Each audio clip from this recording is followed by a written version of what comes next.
Hello प्यारे बच्चों, स्वागत है आपका हम सबके चैनल कंसेप्टम एकेडमी पे।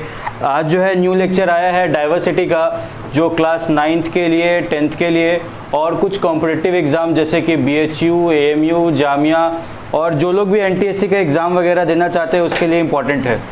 तो बिना टाइम लॉस किए हम लोग स्टार्ट करते हैं डाइवर्सिटी। तो स्टार्ट कर दिया जाए, डाइवर्सिटी कर दिया जाए। खाना वाना नहीं खा के आए हो क्या? Yes. अरे ज़ोर से बोलो। चलिए स्टार्ट कर दिया जाए डाइवर्सिटी को। डाइवर्सिटी होता क्या है? डाइवर्सिटी का मतलब हिंदी में आप कह सकते हैं विभिन्नता। किसमें विभिन्नता? जात पात में नहीं, विभिन्नता यहाँ पे होगा प्रजातियों में, स्पेशीज में। ठीक है। काइंड इन्फॉर्मेशन के लिए बता दें कि इस धरती पे कुल कितना प्रजाति पाया जाता है? 30 लाख प्रजाति पाया जाता है। और 30 लाख प्रजाति में से 20 लाख प्रजाति का खोज हो चुका है। तो ये जो 20 लाख प्रजाति का खोज हो चुका है, इसकी ज़रूरत क्यों पड़ती है, इसी के बारे में ये चैप्टर है। क्या है डाइवर्सिटी या क्यों हम लोग ऑर्गेनिज्म को क्लासिफाई करते हैं। तो सबसे पहला जो NCERT का क्वेश्चन आता है, जो आपके बेसिक कंसेप्ट को भी क्लियर करता है डाइवर्सिटी चैप्टर के पॉइंट ऑफ व्यू से, वो ये है कि why do we classify organisms. हम लोग क्लासीफाई करते क्यों है किसी ऑर्गेनिज्म को। क्या क्वेश्चन आता है सबसे पहला? Why do we classify organisms. तो हम लोग ऑर्गेनिजम्स को इसलिए क्लासीफाई करते हैं क्योंकि जैसा कि आप देख रहे हैं 20 लाख प्रजाति का खोज किया जा चुका है। तो क्या इसको मेमोराइज करना संभव है? टेंस टू इम्पॉसिबल, लगभग असंभव कार्य है। तो क्योंकि पढ़ाई को आसान बनाया जा सके इसीलिए क्लासिफिकेशन किया जाता है। तो इसका आंसर क्या दे सकते हैं? इसका आंसर ये दे सकते हैं कि we classify organisms to make the study more systematic and more easy. Study को सिस्टमैटिक बनाने के लिए और चीज़ों को याद रखने के लिए। अब जैसे कि सब 5 किंगडम होता है, तो पूरे दुनिया में जितना भी प्रजाति है उसको 5 भागों में बांट दिया गया। सबसे पहला है मोनेरा, प्रोटिस्टा, फंगी, प्लांटी और एनिमेलिया। तो यानी कि आप इतना बेहतर पढ़ाई को बना दिया डाइवर्सिटी को।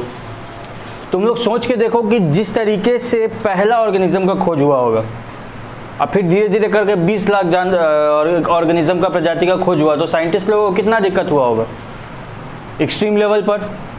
लेकिन क्योंकि हम लोगों को पढ़ने में दिक्कत नहीं हो, इसलिए पढ़ाई को आसान बनाने के लिए मात्र 5 किंगडम में हम लोग पढ़ के निकल लेते हैं, हाथ धो के मुँह हाथ पोंछ के निकल लेते हैं। ठीक है। लेकिन असली प्रॉब्लम तो साइंटिस्ट लोग को झेलना पड़ता है। तो हम लोग क्लासीफाई क्यों करते हैं? इसीलिए करते हैं ताकि टू मेक स्टडी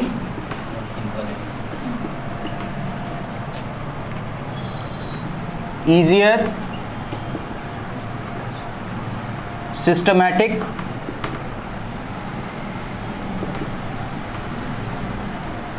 और इजी टू लर्न। क्लियर है?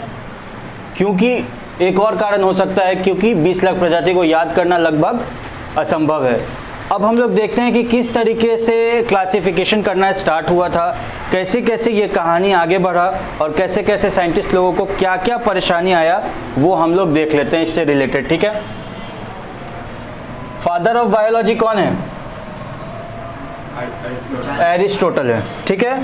फादर ऑफ बायोलॉजी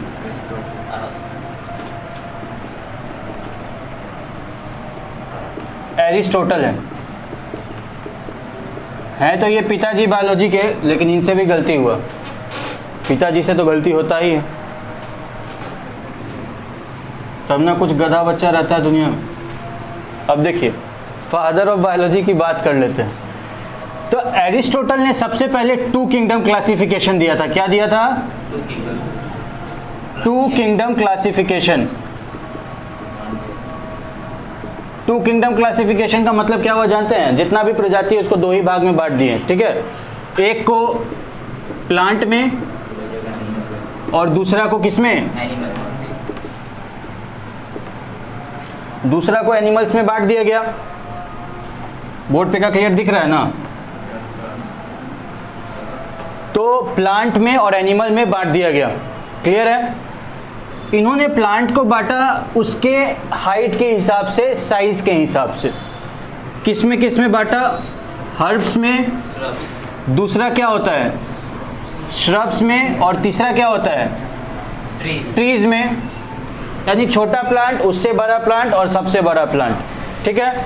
और एनिमल्स को बांट दिया इस आधार पे दो भागों में, एक जिसके पास आरबीसी प्रेजेंट होगा, ऐसे लिखा जाता है प्रेजेंट, और आरबीसी एक में एब्सेंट। इस हिसाब से एनिमल को बांट दिया गया। लेकिन ये क्लासिफिकेशन का तरीका बहुत ही सही नहीं था। जैसा कि बोले पिताजी से गलती हो गया। उसके बाद इसको फिर सही करते हुए दोबारा आया, फिर से एक बार और, हर साल की तरह इस साल भी, two kingdom classification. Two kingdom classification. तो अगला जनरेशन तो ज़्यादा बेहतर ना होता है, उसने दिया था Carolus Linnaeus. Two kingdom classification किसने दिया? Carolus Linnaeus. और इन्होंने बांटा दो भागों में, एक प्लांटी और एक एनिमेलिया में। हो गया? तो कार्लस लिनियस ने दो भागों में डिवाइड कर दिया। इसको सही करते हुए फिर टू किंगडम क्लासिफिकेशन आया, और किसने दिया? कार्लस लिनियस ने। किसमें? प्लांटी में और एनिमेलिया ने। अब सवाल है कि क्या गलती हुआ इससे, क्या नाम है, एरिस्टोटल से। गलती हुआ ये कि इन्होंने माना ही गलत तरीके से, हाइट के हिसाब से माना। प्रजाति इतना ज़्यादा है तो इनका जो सोचने का तरीका था क्लासिफाई करने का, वो गलत था। भले ही इम्प्लीमेंटेशन थोड़ा सा सही हुआ, लेकिन सोच, इनका आधार गलत था। और हर चीज़ इंटेंशन पर डिपेंड करता है, और इंटेंशन सही था कार्लस लिनियस का। इन्होंने कहा कि जिसके पास सेल वॉल होगा, जिसके पास क्या होगा, वो हो जाएगा प्लांट, और जिसके पास सेल वॉल एब्सेंट होगा कोई दिक्कत? तो कोई दिक्कत है क्या? खाना वाना नहीं खाए हो क्या? नहीं है दिक्कत। इतना सजावट उजावट जो देख रहे हैं, कल टीचर्स डे था। चलिए आगे बढ़ते हैं। तो two kingdom classification Carolus Linnaeus ने दिया, प्लांटी और एनिमेलिया में बांट दिया। सेल वॉल प्रेजेंट है किसमें? प्लांट में, और एनिमल में सेल वॉल एब्सेंट है। इसको हटा के नीचे रखो ना। चलो अब यहाँ पे देखो, तो सेल वॉल के, तो ये किंगडम जो क्लासिफिकेशन है, इसका आधार क्या है? इसका आधार क्या है? सेल वॉल है इसका आधार। कि सेल वॉल अगर प्रेजेंट है तो प्लांट, और सेल वॉल एब्सेंट है तो एनिमल। कोई दिक्कत नहीं, आगे बढ़ा जाए। इसके बाद भी क्योंकि ऑर्गेनिज्म जो है, क्या हुआ कि धीरे धीरे प्रजाति का खोज हो ही रहा था, आगे बढ़ ही रहा था, तो आगे क्लासिफिकेशन करने का तरीका भी बढ़ता चला गया। कैसे बढ़ता चला गया थोड़ा देख लेते हैं। चलिए, इसके बाद आया था थ्री किंगडम क्लासिफिकेशन। कोई बता सकता है थ्री किंगडम क्लासिफिकेशन किसने दिया था? है कोई? माई का लाल, जल्दी बताओ। बाप का लाल भी हो सकता है। बाप का पीला होता है क्या? आप ही ना बताइए। थ्री किंगडम क्लासिफिकेशन कौन दिया था? अर्नेस्ट हैकल। किसने दिया था? याद तो तुम लोग को होता नहीं है, बादाम का जरूरत है। अर्नेस्ट हैकल किसने दिया था?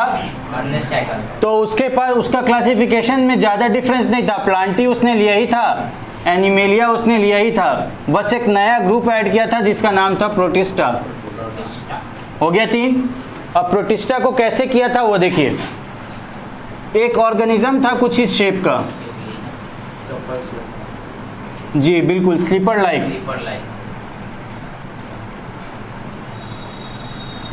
कुछ इस तरीके का स्ट्रक्चर था जिसमें दो फ्लैजिला प्रेजेंट होता है। फ्लैजिला क्या होता है? लोकोमोटरी ऑर्गन होता है।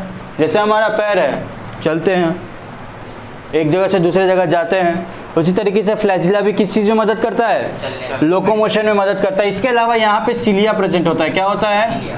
क्या प्रेजेंट होता है? सिलिया भी क्या है? लोकोमोटरी ऑर्गन है। वॉशिंग मशीन में कपड़ा कैसे घूमता है?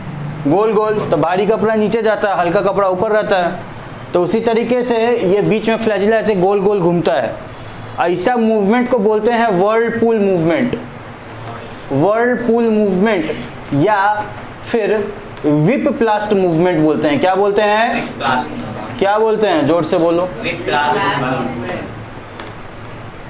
Whip प्लास्ट movement.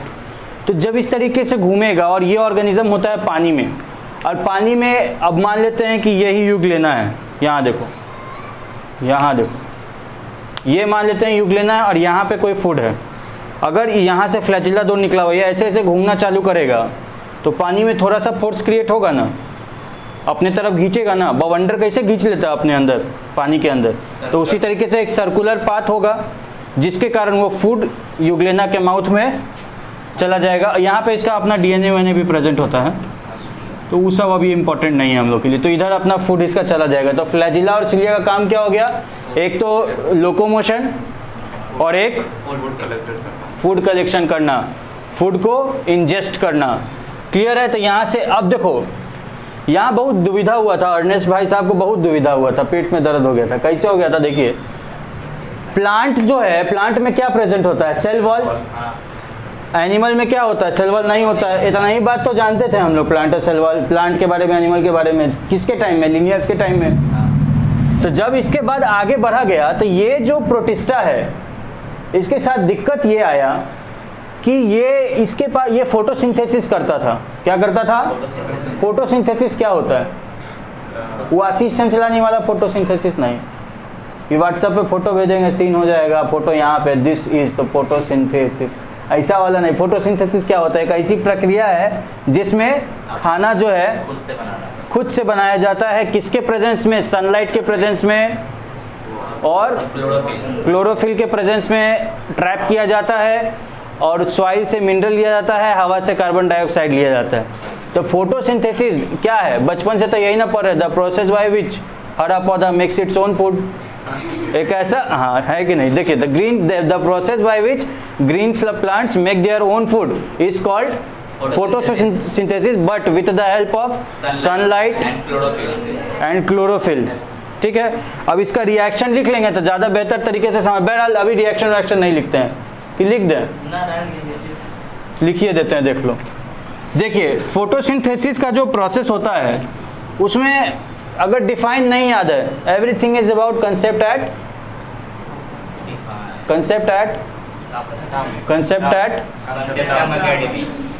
तो चलिए देखिए, तो सबसे पहले है कि 6 ठो कार्बन डाइऑक्साइड होगा। 6 को क्या होगा? Carbon dioxide. और 6 मॉलिक्यूल होगा किसका? पानी का। धूप रहेगा यहाँ पर, सनलाइट, हरियर हरियर पत्ता रहेगा जिसको क्या बोलेंगे? क्या बन जाएगा? अब फूड किस फॉर्म में बनेगा? कॉकरोच के फॉर्म में, ग्लूकोज के फॉर्म में। ग्लूकोज का मॉलिक्यूलर फार्मूला बोलिए। बहुत बढ़िया, C6H12O6। तो यानी कि केमिस्ट्री में तो इतना तो आप लोग को अवे करता होगा कि भाई एरो से पहले जो होता है वो रिएक्टेंट होता है, और एरो के बाद जो होता है वो प्रोडक्ट होता है। तो आपको 2 प्रोडक्ट दिखाई दे रहा होगा, एक प्रोडक्ट दिखाई पड़ रहा है ग्लूकोज, और एक प्रोडक्ट दिखाई दे रहा है ऑक्सीजन। भाई साहब जय हो ऑक्सीजन मैया की। काहे जय हो? ये है तो हम हैं। वो जो गाना नहीं आता, तू जो है तो मैं हूँ, तो वो ऑक्सीजन के लिए ही होना चाहिए। ठीक है, और ये ग्लूकोज हो गया। रिएक्टेंट में क्या क्या हो गया? कार्बन डाइऑक्साइड और तो कार्बन डाइऑक्साइड कहाँ से मिलता है? अब पानी कहाँ से मिलता है?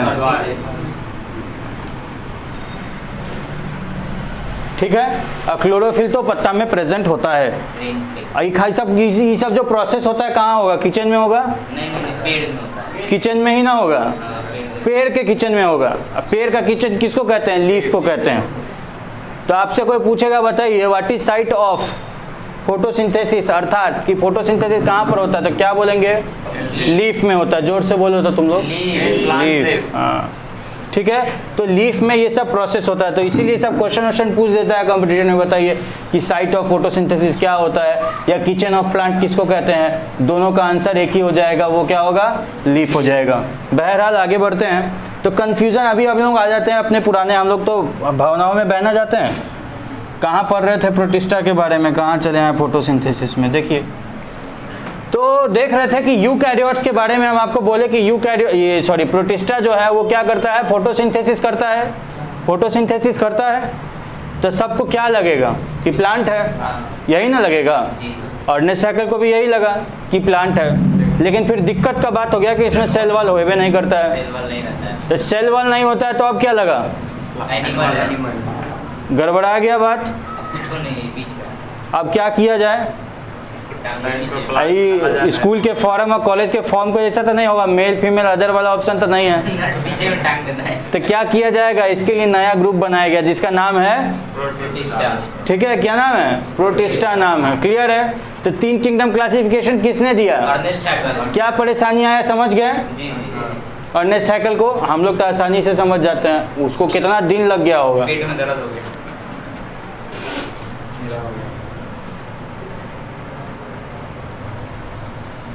स्टॉप करो वीडियो।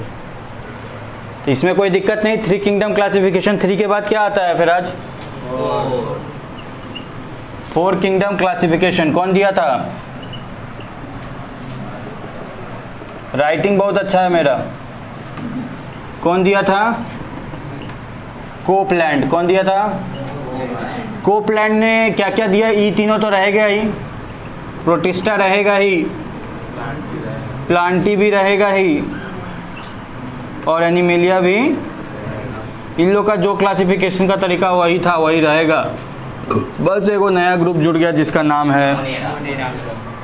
और मोनेरा एक ऐसा किंगडम है जिसमें सारा का सारा बैक्टीरिया आएगा, सारा नहीं, सारा का सारा बैक्टीरिया आएगा। यानी इस दुनिया में जितना भी बैक्टीरिया है, जितना भी प्रोकैरियोटिक ऑर्गेनिज्म है, वो किस में जाएगा, मोनेरा में जाएगा। किसने दिया, कोपलैंड ने दिया। तो इस तरीके से ये 4 किंगडम क्लासिफिकेशन बन गया। क्लियर है, कोई दिक्कत है, पेट में दर्द है किसी को, आगे बढ़े। अब देखिए तो आया मोनेरा, प्रोटिस्टा, प्लांटी और एनिमेलिया दिया कोपलैंड ने। तो मोनेरा में कौन आ जाएगा, अमिताभ बच्चन, बैक्टीरिया आ जाएगा। और वो कैसा होगा, प्रोकैरियोटिक। कैसा होगा भैया, प्रोकैरियोटिक। बहुत छोटा लिख दिए, कैरियोटिक। और इसके अलावा ये यूनिसेलुलर होगा। क्या होगा भाई साहब, यूनिसेलुलर। प्रो का मतलब होता है प्रिमिटिव। प्रो का मतलब प्रिमिटिव। बायोलॉजी सीखने के लिए क्या करते हैं, वर्ड्स को तोड़ देते हैं और तोड़ने के बाद उसका ऑपरेशन कर देते हैं। प्रो का मतलब प्रिमिटिव। अब कैरियोन को और तोड़ोगे तो बनेगा कैरियोटिक को और तोड़ोगे बनेगा कैरियोन। और कैरियोन का मतलब तो न्यूक्लियस होता है। क्या होता है, न्यूक्लियस। फिर छोटा लिख दिए। तो प्रिमिटिव का मतलब भी होता है प्राचीन।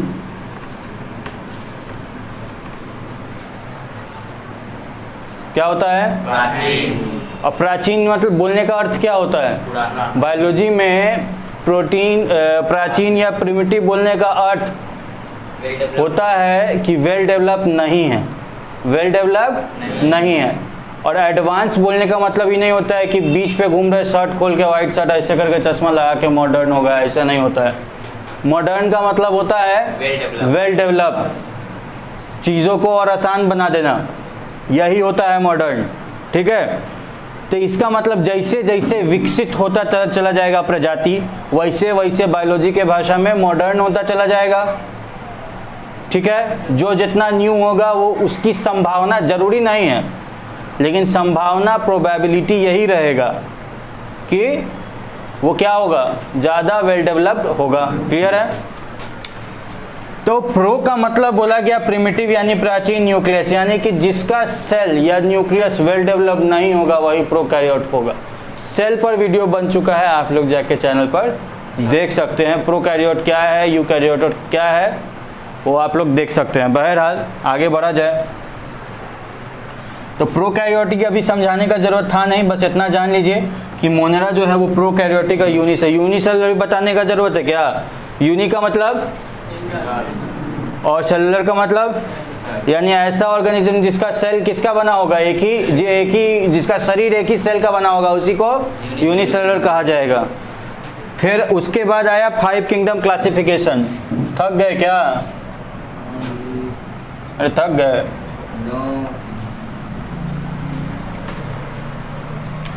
तो आया क्या बोलो तो? 5 किंगडम आया। धोखा दे दिया रे।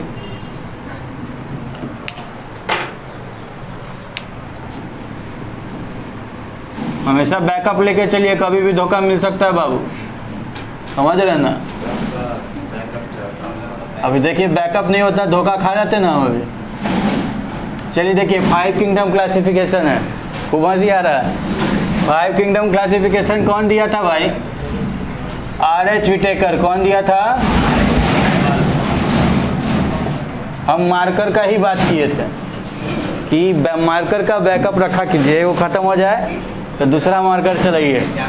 चलिए तो 5 किंगडम क्लासिफिकेशन, सबसे पहला क्या होगा? मोनेरा। दूसरा क्या होगा? तीसरा क्या होगा? प्लांटी। मारिए जूता फेंक के, फंगी होगा। चौथा होगा प्लांटी और पांचवा होगा कोई दिक्कत? सबसे सही और सबसे वाइडली एक्सेप्टेड क्लासिफिकेशन यही था भाई साहब RH विटेकर। कभी नेता होता ही बन गया, बोला कि हम ही को वोट दीजिए, कहा है सबसे सही हम ही दिए थे। RH विटेकर ने 5 किंगडम क्लासिफिकेशन दिया, Monera, protista, fungi, Plantae, animalia. लेकिन कुछ साइंटिस्ट को अभी भी खुजली हो ही रहा था, इसीलिए सही था लेकिन एक और क्लासिफिकेशन कर दिया, वो था 6 किंगडम क्लासिफिकेशन। 6 किंगडम पूरा नहीं लिखेंगे, हाथ दर्द कर गया लिखते लिखते। वो होता है कार्ल वूज। कौन दिया था? साइंटिस्ट लोग कहता पेट में दर्द ना होता रहता है, क्या इधर आ रहा है, रुको रे। तो 6 किंगडम क्लासिफिकेशन कौन दिया? कार्ल वूज दिया। ये ज़्यादा कुछ किया नहीं, स्टाइल मारने के लिए मोनेरा को 2 भाग में डिवाइड कर दिया। एगो बोल दिया आर्की बैक्टीरिया। क्या बोल दिया?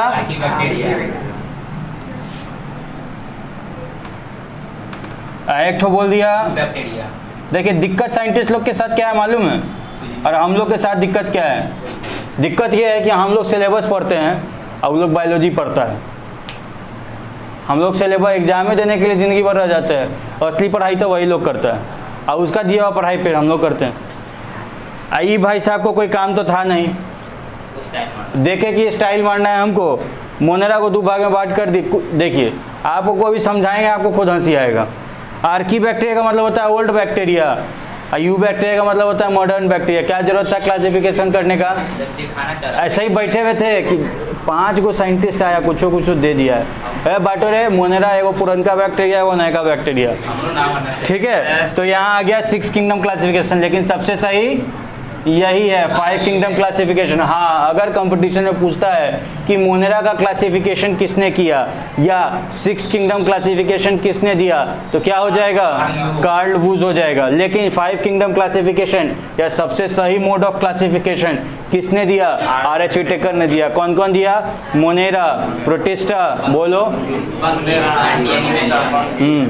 ठीक है, क्लियर है। अब थोड़ा सा ये सबको देख लिया जाए।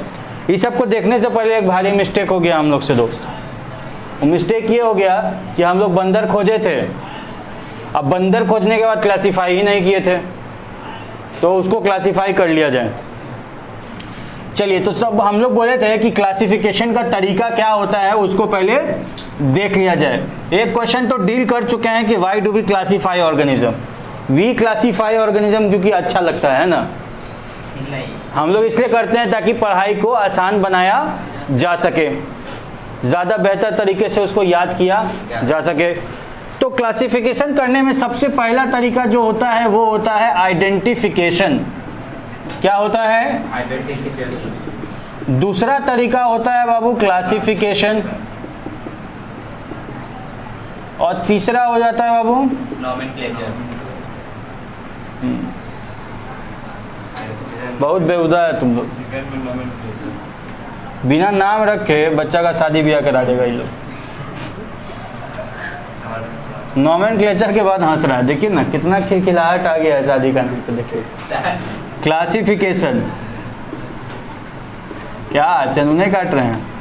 इधर देखिए आइडेंटिफिकेशन कैसे होगा। जैसे अब आपको बोले कि कंसेप्टम एकेडमी का टूर गया कहाँ, South Africa. साउथ अफ्रीका गया, बच्चा लोग के साथ सब गए, उसके बाद कुछ बंदर बच्चा को बंदर दिख गया और मान लेते हैं कि वो बंदर अभी तक खोज नहीं हुआ। जैसे कि हम तो बोले ना कि 30 लाख प्रजाति का खोज हुआ है, 20 लाख 30 लाख में से 20 लाख का खोज हुआ है, 10 लाख बाकी है ना। 30 lakh species have been discovered, sorry 20 lakh species have been discovered, 10 lakh left, 10 lakh अभी भी बचा हुआ है। तो 10 लाख जब बचा हुआ है तो उसमें से मान लेते हैं कि एक तो बंदर भी है और कोई बंदर बच्चा कंसेप्टम एकेडमी का देख लिया। हालांकि कंसेप्टम एकेडमी सब बच्चा जीनियस होता है, इस बात पे चीयर कर लो, मत करो, ठीक है। तो बंदर क्या देख लिया कोई, अब जब बंदर देख लिया तो उसको पता लगाएंगे ना कि वो क्या है, पेड़ है कि पौधा है कि जानवर है कि कीड़ा है, क्या क्लासीफाई करना पड़ेगा। तो सबसे पहले कोई बच्चा एक कंसेप्टम एकेडमी का बोला, ठीक है, कि आज तक आदमी देखे ऐसा जानवर देखे कि धरती पर रहता है, कोई पानी में रहता है, कोई हवा में उड़ता है, ये बेहुदा पेड़ पे रहता है, ठीक है। तो फिर उसमें से एक स्मार्ट बच्चा बोला कि look friend, this type of species which live on tree is called arboreal animals. ऐसा जानवर जो पेड़ पे ज़्यादातर अपना समय बिताता या रहता है, वैसे जानवरों को या वैसे एनिमल को क्या कहा जाता है, आर्बोरियल एनिमल्स कहा जाता है। कोई दिक्कत है?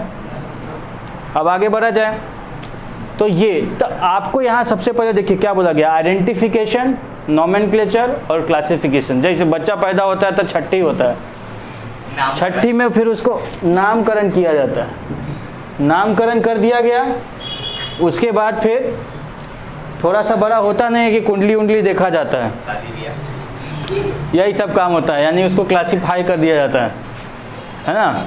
तो देखिए, तो उसी तरीके से जब वो बंदर हम लोगों को मिला तो बंदर मिलने के लिए सबसे पहला स्टेप होगा आइडेंटिफिकेशन। आइडेंटिफिकेशन में हम लोग उसका पहचानने का काम करेंगे। और कैसे पहचानेंगे? मोबाइल लेके जाएंगे, तार लेके जाएंगे, आधार कार्ड से फिंगर स्कैनर करेंगे, यही करेंगे ना। आइडेंटिफिकेशन तो अपने देश में अभी ऐसा ही होता है, ऐसे नहीं करेंगे उसको। आइडेंटिफिकेशन में कुछ स्टेप्स होता है, वो स्टेप्स इस तरीके से होगा। सबसे पहला कि उसका नेचर देखेंगे। तो नेचर तो सबसे पहले कंसेप्टम एकेडमी में कोई स्मार्ट बच्चा ये बता दिया कि आर्बोरियल है, यानी कि पेड़ पे अपना ज़्यादा समय बिताता है। फिर उसका न्यूट्रिशन देखेंगे कि क्या खाता है, हर्बीवोरस है, कार्निवोरस है, ओमनीवोरस है, देख लेंगे, देख लिए। फिर अडेप्टेशन देखेंगे, अडेप्टेशन भी ट्री हो जाएगा, ठंडा जगह पसंद है, गर्म जगह पसंद है, ह्यूमिड प्लेस पसंद है, ये सब देख लेंगे। फिर रिप्रोडक्शन कैसे करता है, सेक्सुअल रिप्रोडक्शन है कि एसेक्सुअल रिप्रोडक्शन है, वो देख लिए। वो देख लेने के बाद खाना क्या खाता है, लन फन देवानंद, सब चीज़ देख लिए, उसका आइडेंटिफाई हो गया। आइडेंटिफाई करने का कुछ कुछ जगह होता है जो तुम लोग हायर क्लासेस में पढ़ोगे, वैसा जगह जहाँ पे जानवर को या प्लांट को रख के स्टडी किया जाता है, वैसे जगह को बोला जाता है टैक्सोनॉमिकल एड। क्या बोला जाता है? जैसे कि टैक्सोनॉमिकल एड में आ जाएगा तुम्हारा zoological park, botanical garden, herbarium की, ये सारा चीज़ कुल मिला के 6 गो होता है टैक्सोनॉमिकल एड। हर्बेरियम के बारे में जान लो। हर्बेरियम में होता है क्या, मान लीजिए कि तुम कोई नया पेड़ ऐसा खोजा, तो पेड़ का उसका कोई पार्ट, पत्ता वत्ता लेके उसको शीट में चिपका दिया, सुखा के प्रेस करके उसको उसमें रख दिया और उसके बारे में लिख दिया। और फिर तहसीन अपना घड़ी देखी, बोली फलाना टाइम में इसको खोजा गया है, इसका नेचर ऐसा होता है, ऐसा जगह में पाया जाता है, उसके बारे में कौन खोजा, सब लिख दिया गया, सब लिख दिया गया। और सब लिख देने के बाद उसको जब शीट में रखा गया लाइब्रेरी में, जैसे लाइब्रेरी में बुक रखाता है ना, तो हर्बेरियम में शीट रखाता है। ठीक है, समझ में आ गया हर्बेरियम। अब हर्बेरियम के बाद आया बोटेनिकल गार्डन। बोटेनिकल गार्डन, जैसे गार्डन में क्या होता है, पेड़ पौधा होता है, तो बोटेनिकल गार्डन में बहुत सारा पेड़ को रखा जाता है और उसका स्टडी किया जाता है कि इसका नेचर कैसा है, अलग अलग तरीके का पेड़ पौधा। तो ये हो गया बोटेनिकल गार्डन। आइडेंटिफिकेशन का तरीका हो गया ना, हमको तो पूरा समय मिल जाएगा आइडेंटिफाई करने का। उसके बाद आया जूलॉजिकल पार्क। जूलॉजिकल पार्क में शेर, बाघ, हाथी, गधा, बंदर सबको रख दिए। जैसा नेचर उसको पसंद है वैसा ही नेचर हम लोग जूलॉजिकल पार्क में भी बनाए, ताकि उसको असामान्य नहीं लगे, उसको लगे कि वो अपने ही घर में है। जब तक किसी को ये नहीं लगेगा कि वो अपने ही घर में, तब तक वो आम व्यवहार तो नहीं करेगा, नॉर्मल बिहेवियर नहीं रखेगा। इसीलिए जूलॉजिकल पार्क में क्या किया जाता है, वैसा नेचर उसको दिया जाता है। तो जूलॉजिकल पार्क क्या हुआ, एक तरीके का टैक्सोनॉमिकल एड हो गया। एक और टैक्सोनॉमिक एड होता है जिसको म्यूजियम कहा जाता है। म्यूजियम एक एजुकेशनल इंस्टीट्यूट है जो कोचिंग संस्था के लिए, स्कूल के लिए, कॉलेज के लिए, यही सब चीज़ के लिए क्या होता है, ट्रिप उरिप करा के बताया जाता है वहाँ पे कि जैसे मान लीजिए कि कोई जानवर था, बड़ा बड़ा था, डायनासोर था, तो डायनासोर कभी था कि नहीं था, उसका कुछ अवशेष होगा, देखेंगे तब ना मानेंगे। व्हाट्सएप यूनिवर्सिटी का ना जमाना है, वैसे तो उधर से कोई चचा आपके भेज देंगे कि देखिए डायनासोर अभी भी पाया गया फलाना खेत में, आप मान भी लीजिएगा, क्या है कि व्हाट्सएप यूनिवर्सिटी का होगा।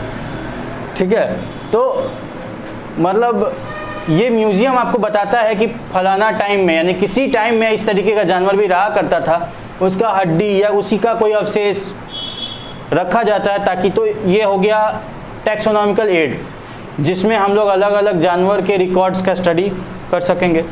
तो इस तरीके का बहुत सारा टैक्सोनॉमिकल एड होता है। तो ये सब तरीका हो गया आइडेंटिफिकेशन करने का। तो क्या क्या देखेंगे आइडेंटिफिकेशन में, नेचर देखेंगे, अडेप्टेशन देखेंगे, रिप्रोडक्शन देखेंगे, न्यूट्रिशन देखेंगे, यही सब चीज़ देखेंगे। ठीक है, और देख लेने के बाद उसके बाद क्या करेंगे, नॉमेनक्लेचर, उसका क्या किया जाएगा, नामकरण किया जाएगा। छठी होगा, मछली भात बनेगा।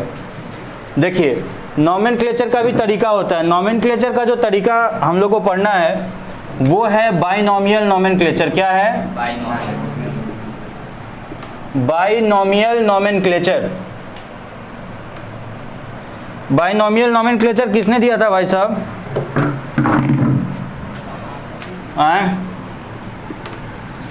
कार्लस लिनियस ने दिया था। किसने दिया था, so Carolus Linnaeus has given the binomial nomenclature. और बायोलॉजी कैसे सीखते हैं, वर्ड्स को तोड़ के। बाइनोमियल का मतलब दो, नॉमेनक्लेचर का मतलब छठी नहीं होता है, नामकरण होता है। ठीक है, दूर यार इसको हटाओ। तो बाइनोमियल नॉमेनक्लेचर में नाम रखा जाएगा और किसी का भी दो नाम होता है। जैसे कंसेप्टम एकेडमी, दुगो नाम है ना, दुगो नाम। तो उसी तरीके से तय किया गया कि पूरे दुनिया में हर ऑर्गेनिज्म का नाम रखेंगे या दो नाम रखेंगे। ज़रूरत क्या पड़ा नॉमेनक्लेचर रखने का। अब जैसे मान लेते कॉकरोच का नाम सुने हैं, गाँव में जाइएगा तेलचट्टा बोलेगा, दूसरे गांव में जाइएगा बेलचट्टा बोलेगा। ठीक है, कहीं कुछ और भी बोल सकता है। तो मान लीजिए कि अलग अलग इंडिया का साइंटिस्ट सब बैठा, कहीं बिहार से गया, कहीं यूपी से गया, कहीं केरला से गया, कहीं अमेरिका से कोई गया, दिल्ली में मिला, तो उन लोग को एक्सपेरिमेंट करना था कॉकरोच पे। उधर से बिहारी बोल रहा है तेलचट्टा, यूपी वाला बोल रहा है बेलचट्टा, अमेरिका वाला बोल रहा है कॉकरोच। सब बात कर रहा है कॉकरोच के बारे में, लेकिन किसी को पता नहीं है क्योंकि नाम अलग अलग है। तो इसीलिए कंफ्यूजन नहीं हो और पूरे दुनिया में किसी एक प्रजाति का एक ही नाम हो, इसीलिए नॉमेनक्लेचर किया जाता है, नामकरण किया जाता है। ठीक है, और आपका एकदम बावासीर वाला नाम है कॉकरोच का, पेरीप्लानेटा अमेरिकाना। क्या नाम है, पेरीप्लानेटा अमेरिकाना। आप लोग भी देखिए, बोले क्या बावासीर, इतना अच्छा बेलचट्टा बोल रहे थे, तिलचट्टा बोल रहे थे। पेरीप्लानेटा अमेरिकाना, क्लियर है, कोई दिक्कत है। तो ये हो गया कॉकरोच का नाम। तो मान लीजिए कि अब साइंटिस्ट कहीं से भी आए, कोई भी साइंटिस्ट, वो क्या बोलेगा, पेरीप्लानेटा अमेरिकाना बोलेगा, तो अगला आदमी समझ जाएगा। लैंग्वेज बहुत बड़ा इशू होता है, हालांकि लैंग्वेज मैटर नहीं करना चाहिए। जैसे पीके मूवी में होता नहीं है, ज्ञान सबके पास होता है, ज्ञान तो होता ही है, लेकिन नॉलेज के कारण, नॉलेज बोल रहे हैं, लैंग्वेज के कारण आदमी मार खा जाता है, समझ में नहीं आता है। तो हम लोग को तो बायोलॉजी को समझना है, और भाषा को भी थोड़ा ध्यान में रखते हुए चलना। बहरहाल तो साइंटिस्ट लोगों ने क्या किया, पूरे दुनिया में नॉमेनक्लेचर एक ही नाम हो इसीलिए उन्होंने क्लासिफिकेशन नाम एक ही रखा, बाइनोमियल नॉमेनक्लेचर, जो दिया था कार्लस लिनियस ने। तो कुछ एग्जाम्पल और देख लेते हैं, एक दो ठो। जैसे आम का क्या होता है, मैंगीफेरा इंडिका। और देखो ह्यूमन का, देखोगे ह्यूमन का होता है होमो सैपियंस। कोई दिक्कत? नॉमेनक्लेचर लिखने का भी अपना रूल होता है, वो 4 रूल आप लोग लिख के लाइएगा, हम बता रहे हैं, ध्यान से सुनना है आप लोग को। 4 रूल क्या होता है? सबसे पहला रूल ये है कि सबसे पहला रूल, 2 नाम होगा ये तो क्लियर है, नाम ही से क्लियर। तो ये रूल नहीं है, तो नाम ही से पता चल जाता है कि बाइनोमियल नॉमेनक्लेचर है तो 2 ही नाम रखना है। इसके अलावा आगे अगर बढ़ा जाए, सबसे पहला रूल कि कम से कम 3 लेटर होगा, ज़्यादा से ज़्यादा 20 लेटर होगा। सबसे पहला रूल क्या है कि कम से कम 3 लेटर होगा, ज़्यादा से ज़्यादा 20 लेटर। हाँ, ऊपर नीचे तनका हो सकता है, कोई दिक्कत नहीं है, लेकिन एक एवरेज ले लिया गया कि 3 लेटर से कम नहीं, अब 20 लेटर से ज़्यादा नहीं। अब लिख दीजिए 25। एक ठो मूवी नहीं है, अय्यर करके नाम रहता है, बता 1 घंटा तक नामे बकैत रह जाता है, तो वैसा भी नाम रख देते। साइंटिस्ट लोग पता है मिले थे 1 घंटा तक क्या हो रहा था, हाँ अभी नाम डिस्कस हो रहा है, 1-2 दिन लगेगा। ऐसा भी सिस्टम नहीं होना चाहिए, ठीक है। तो इसीलिए बोला गया कि 3 लेटर से ज़्यादा और 20 लेटर से कम, ठीक है। अब आगे बढ़ा जाए, दूसरा लिखने का तरीका क्या होता है, जैसे जहाँ देखिए होमो सैपियंस लिखा हुआ है, तो पहला वर्ड देखिए इसमें लेटर कैपिटल है, अब बाकी सब स्मॉल है। तो दूसरा रूल यही है कि पहला लेटर जो लिखेंगे वो कैपिटल होगा, बाकी सब लाइन से सब का सब स्मॉल होगा। दूसरा रूल हो गया। तीसरा रूल ये होगा, इसको लिखा दिया जाएगा, टेंशन का बात नहीं है। तीसरा रूल ये है कि जो 2 नाम लिखा जाता है उसमें पहला नाम होगा जीनस, पहला नाम क्या होगा, और दूसरा नाम क्या होगा। कोई दिक्कत? पेट में दर्द? जीनियस नहीं, जीनस, ठीक है। तो होमो हो गया, जीनस सैपियंस हो गया। तो यहाँ पे मैंगीफेरा इंडिका में मैंगीफेरा क्या होगा, और इस इंडिका क्या होगा, अरे जोर से बोलो। और पेरीप्लानेटा अमेरिकाना में पेरीप्लानेटा क्या होगा, और अमेरिकाना, कोई दिक्कत नहीं है। तो तीसरा रूल क्लियर। चौथा रूल क्या होता है, अंडरलाइन करना जहाँ लिखा कि अगर हाथ से लिखे हैं तो बोलिएगा हाथवे से ना लिखते हैं, तो यहाँ बुक से भी कंपेयर किया जा रहा है, जहाँ बुक में प्रिंट किया जाता है। तो पहला वर्ड जो हाथ से लिखने पर इसको अंडरलाइन किया जाता है, हाथवे से लिखिएगा, पैर से तो लिखिएगा नहीं। हैंड रिटन तो क्या होगा, सेपरेटली अंडरलाइन, जीनस को अलग अंडरलाइन कीजिएगा, स्पेशीज को। उसके बाद प्रिंटेड में लिखा जाएगा, बुक में लिखा जाएगा, तो उसको टेढ़ा लिखा जाएगा। जैसे स्टाइलिश स्कूल में बच्चा सब टेढ़ नहीं लिखता है, वैसा ही टेढ़ा राइटिंग में यानी इटैलिक्स में कंप्यूटर में जो फॉन्ट होता है उस तरीके से लिखा जाएगा। ऐसा क्यों होता है? ऐसा इसलिए होता है कि आपको दूर से देख के पता चल जाए कि ये साइंटिफिक नेम लिखा हुआ है, ठीक है। चलिए आज के क्लास के लिए इतना ही, और आगे हम लोग इस पे और वीडियोस बनाते रहेंगे, ठीक है। Thank you. चैनल को लाइक करें, शेयर करें, सब्सक्राइब करें।